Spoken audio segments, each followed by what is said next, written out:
as his companions had said he would, and the kindly strangers greeted him and feasted him. Finally, they sent him away on a track that led into the forest's depths. In the heart of the wood was an old god, a giant creature, dark as night. The god stood on a single leg, regarding the intruder coldly. His antlered head brushed against the tree branches. When he called, the animals of the wood streamed into the clearing, clustering in the grass at his feet and bowing their heads to the ground. In the face of such power, Owain bowed too. Then he asked the god where he might find adventure, as if this were not adventure enough. The god's eyes crinkled with laughter at the man's presumption, but he spoke. He told Owain where he must ride, and what he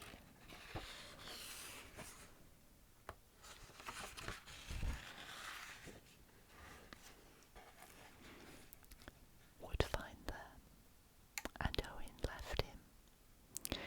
The knight followed a track through the forest to a sunny valley where a single tree towered, spreading enormous sheltering branches all around. In this tree's shade stood a stone fountain. On the fountain, fastened with a silver chain, a silver bowl lay. As the god had bidden him, Owain leaned from his horse, drew water from the fountain using the silver bowl, and then poured it out. Among the surrounding woods, thunder rolled, the sky darkened, the wind howled, and borne on its fury came a volley of hail, clattering against the shield Owain raised above his head, and bouncing thick and white as stars upon the grass. Man and horse braced silently in the gale and waited. The fury ended as suddenly as it had begun. All the leaves of the great tree had fallen. Above Owain's head, on the now bare branches, bright-coloured birds sang to greet the returning sun. Owain had no time to listen to their singing, however. A warrior rushed down from the forested slope of the valley. He was the guardian of the fountain, armed all in black, and mounted on a black charger. And his lance was at the ready, its tip levelled at Owain's heart.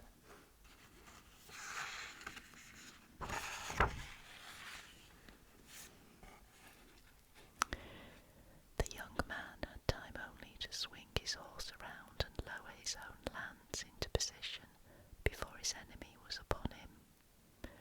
The force of the impact broke both warriors' spears and knocked the men to the ground. After a stunned moment, they rose and drew their swords.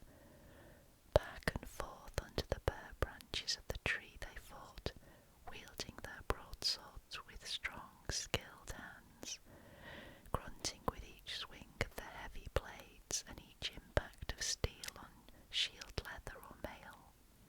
The fight was slow and brutal, and after a while the warriors could hardly lift their arms.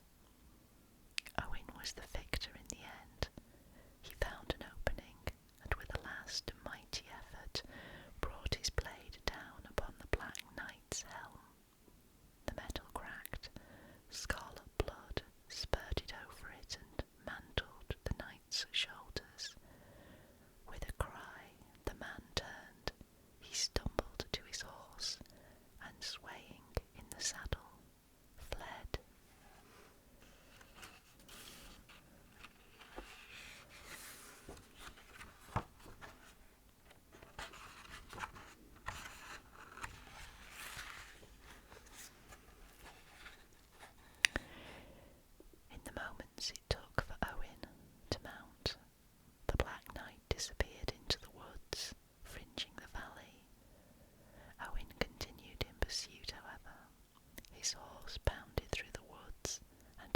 other side.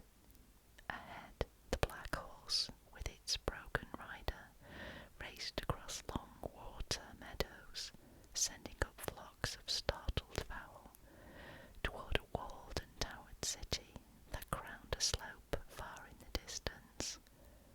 The city gates were open.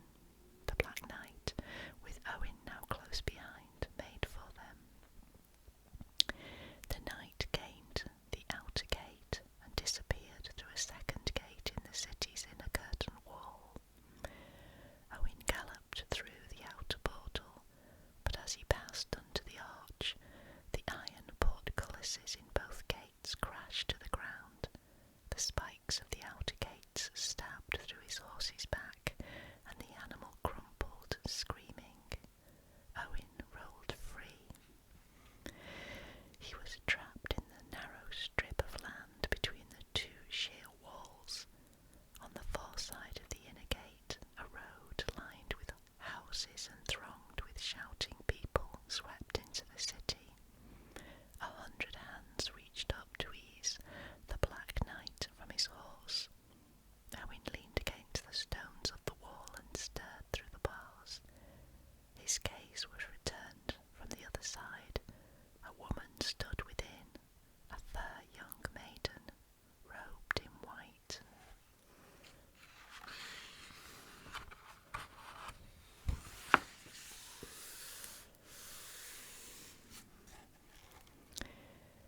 "It is you who wounded the Guardian," she said, in the softest of all voices.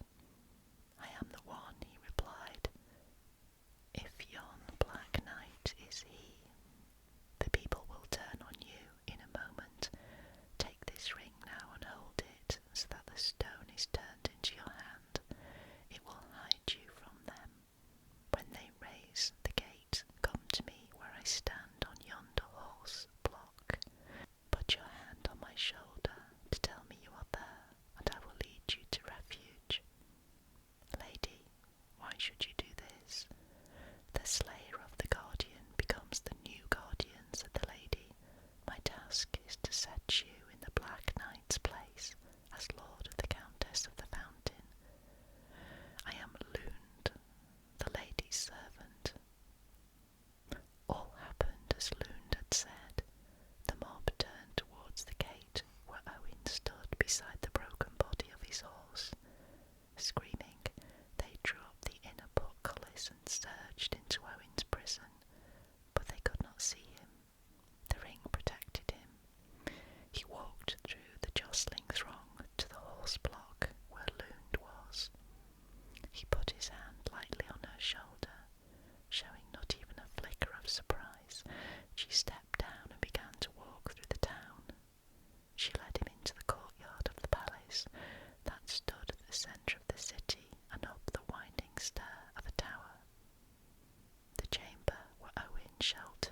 "This is the man that reft my lord's life from his body," she said.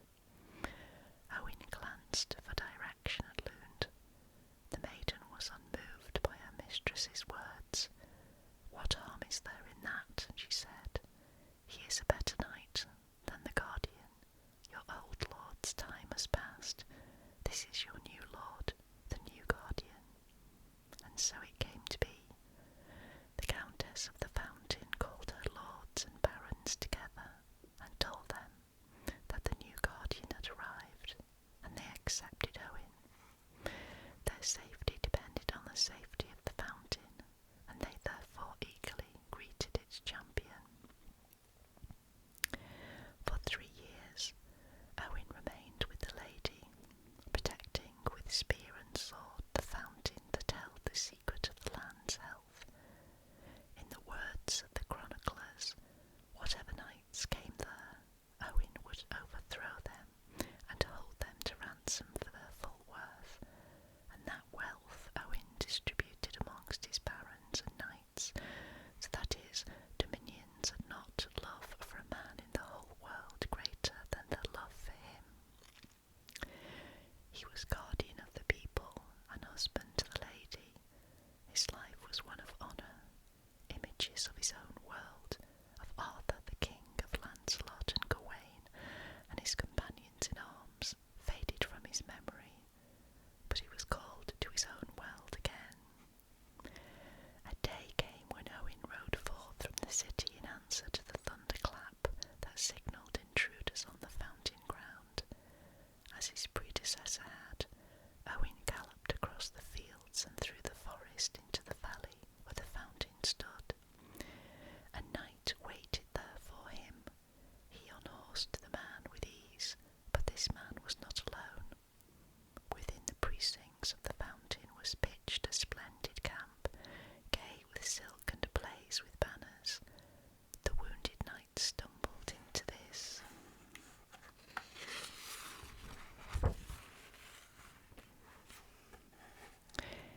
Encampment, and his fellows immediately shouted challenges to the victor. So on the next day, Owen fought another of the company, defeating him, and the next day another, and the next another. But at last a man who seemed to be his equal faced him. These two struggled all through a day and into the night, when the torches were lighted. In the shadows, when both men staggered with exhaustion, Owen knocked his enemy's helm from his head, and saw in the torchlight the face of his cousin, Gawain of Orkney. Owen's sword dropped. He greeted his cousin and named Gawain the victor. Then the champions of the Round Table met again with joy. Together, led by King Arthur, they rode to the city of the Countess of the Fountain. Together they begged that Owen might leave her for only 3 months to visit his own country and his own people.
to silence. "I will meet them," Owain said, and when 2 men came to drag Lund from her prison, the knight was waiting. He sat astride his horse, his shield over his shoulder, and his sword unsheathed. The men drew up. They challenged him. He answered in kind, and they attacked. Owain was weaker than he thought. After his long wandering, he was thrown from his saddle